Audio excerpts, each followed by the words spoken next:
Закондо айтылгандай жүрөм десең, чек арадан бир чыгып кирем десең, Жыргалбек бүт жолдорун айтып берет, звонить эт, сурап көр, ишенбесең.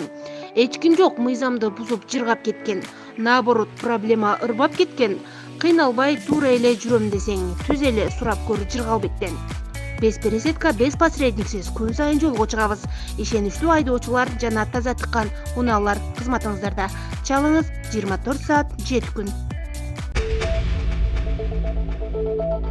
Кыргыз Республикасынын президенти Садыр Жапаров менен Эл аралык футбол федерациясынын президенти Джанни Инфантино бүгүн 5 майда Бишкек шаарында жолдоштук беттеш өткөрүштү.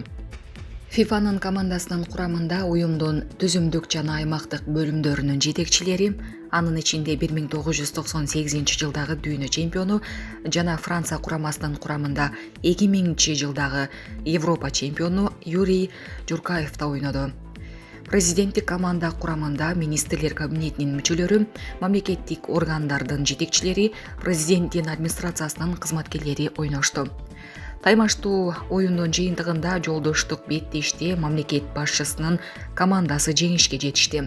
Оюн аяктагандан кийин Джанни Инфантино Садыр Жапаровго ФИФАнын энчилүү футбол формасын белекке берди. Киевтин аба мекендигине башкаруусун жоготкон байрактар жок кылынды. Бейшемби күнү кечинде Украинанын куралдуу күчтөрү Туркияда чыгарылган украиналык байрактар учкучсуз учагын Киевтин үстүнөн атып түшүрүштү. Бул тууралуу Украинанын жергиликтүү басылмалары жазып, видео менен бөлүшүштү. Маалыматка ылайык, Украинанын куралдуу күчтөрүнө тиешелүү болгон байрактар учкучсуз учагы башкаруудан чыгып кеткен. Мындан улам аппарат башкаларга зыянын тийгизбеш үчүн аны атып түшүрүү чечими кабыл алынган. 4 майда саат 20:00 чамасында Киев облусунда пландалган учуу учурунда байрактар ТБ-2 учкучсуз учуучу учак башкаруусун жоготкон. Борбор каланын асманында учкучсуз учактын көзөмөлүсүз калышы жагымсыз кесепеттерге алып келиши мүмкүн болгондуктан аппарат жок кылынды. Өкүнүштүү, бирок бул техника жана ушундай болот деп айтылат билдирүүдө. Күжүрмөн иш-аракеттердин жана учкучсуз учактын сыныктарынын кулашынын натыйжасында жабыркагандар болгон жок. Булак Супер Кежи. Орусиянын президенти Владимир Путин тажик кесиптеши Эмомали Рахмонду Москвага жеңиш күнүн майрамдоого чакырганын жума күнү Тажикстандын президентинин басма сөз кызматы билдирди. Билдирүүдө айтылгандай, телефон аркылуу сүйлөшүүдө Путин Рахмонду Москвада жеңиш күнүн майрамдоого арналган иш-чараларга катышууга чакырган. Ошондой эле алар Тажик-Афган чек арасындагы кырдаалды талкуулашкан. Буга чейин Кыргызстандын президенти Садыр Жапаров 9 майда Москвада өтө турган жеңиш парадына катышууну пландап жатканы маалымдалган. Булак Супер Кежи. Мурдагы премьер-министрлер өкмөт үйүнө барышты. Министрлер кабинетинин төрагасы Акылбек Жапаров Кыргыз Республикасынын Конституциясынын 30 жылдыгына арналган салтанаттуу иш-чара аяктагандан кийин ар кайсыл жылдары бийликтин аткаруу бутагын жетектеген экс-премьер-министрлерди кырдаалдык борбордун иши менен таанышууга чакырды. Бул тууралуу министрлер кабинетинин басма сөз кызматы билдирди.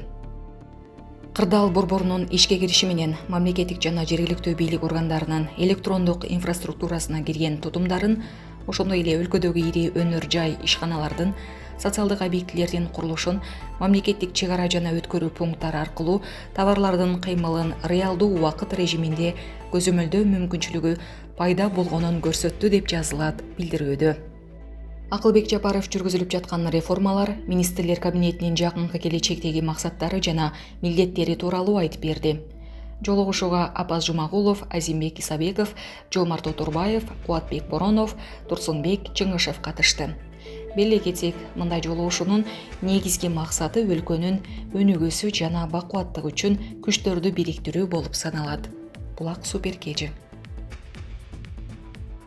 Россиянын президенти Владимир Путин 8 май күнү Кыргызстандын президенти Садыр Жапаров менен сүйлөшүүлөрдү жүргүзөт.